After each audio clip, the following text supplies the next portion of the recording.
కష్టం వచ్చినప్పుడు మన క్యారెక్టర్ను మనం అమ్మేసుకుంటే, మన వ్యక్తిత్వాన్ని మనం అమ్మేసుకుంటే, ఒక్కసారి బాటిల్లో ఉన్న నీళ్ళు బాటిల్లో ఉంటే బాటిల్లో నీళ్ళు తాగుతాం. బాటిల్లో ఉన్న నీళ్ళు ఒక్కసారి ఇలా పడేసినామనంటే భూమిలోకి పడిపోతాయి, మళ్ళీ ఏరుకోలేం. క్యారెక్టర్ కూడా అలాంటిదే. ఒక్కసారి విడిచిపెట్టేసినాము అని అంటే మళ్ళీ దాన్ని ఏరుకోలేం.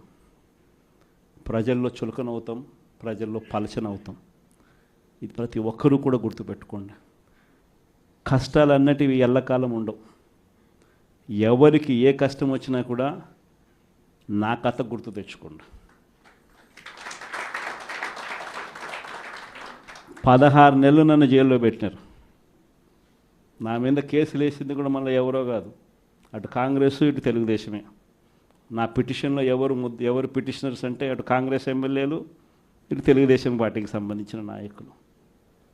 కేవలం రాజకీయంగా ఎదుగుతున్నాను అని ఒకే ఒక కారణంతో దొంగ కేసులు బనాయించారు. 16 నెలలు జైల్లో పెట్టినారు. కానీ ఏమైంది? బయటికి రాలా? ముఖ్యమంత్రి కాలా?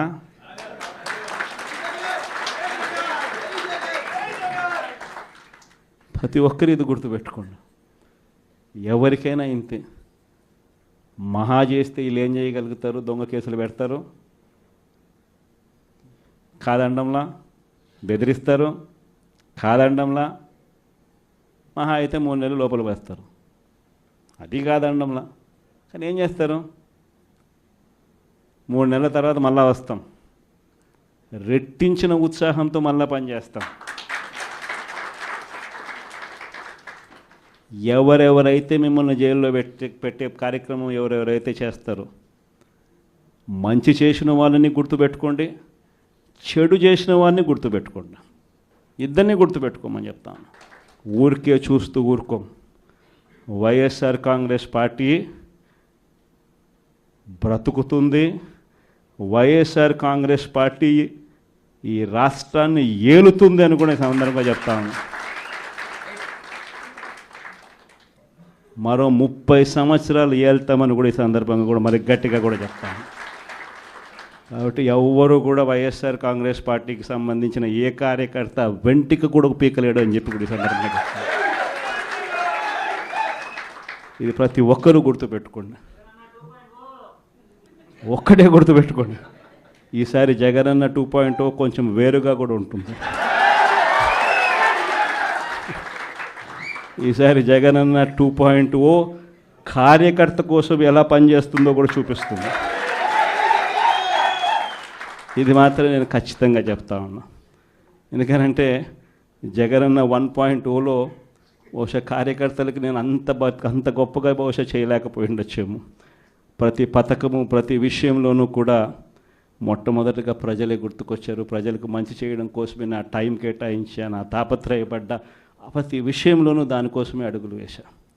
కానీ జగనన్న 2.0కి వచ్చేసరికి మాత్రం చంద్రబాబు నాయుడు కార్యకర్తలకు పెడతా ఉన్న ఇబ్బందులు చూసా, కార్యకర్తలు పడతా ఉన్న అవస్థలు చూసా, కార్యకర్తలు పడతా ఉన్న బాధను గమనించా. వీళ్ళ కోసం గట్టిగా మీ జగనన్న ఉంటాడని సందర్భంగా గట్టిగా చెప్తాను.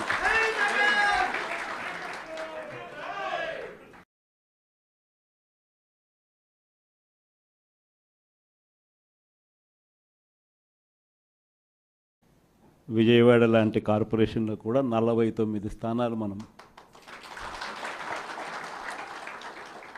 అప్పట్లో గెలిస్తే తెలుగుదేశం పార్టీ కూటమి వీళ్ళకు వచ్చిన స్థానాలు 14, కమ్యూనిస్టులకు వచ్చింది 1. ఈ 49 స్థానాలకు మనం గెలిస్తే 64కు గాను వాళ్ళకు కేవలం 14 స్థానాలు ఉన్నప్పటికీ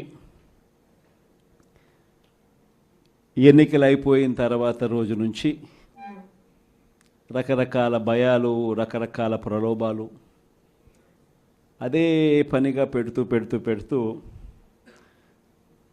ఒక 11 మందిని మాత్రం భయపెట్టో ప్రలోభాలు పెట్టో తీసుకోవడం జరిగింది. అయినప్పటికీ 38 మంది నిఠారుగా నిలబడ్డారు అని చెప్పడానికి గర్వపడతాను. ఎందుకు ఈ మాట చెప్తా ఉన్నాను అని అంటే దానికి కారణం కూడా ఒకటే.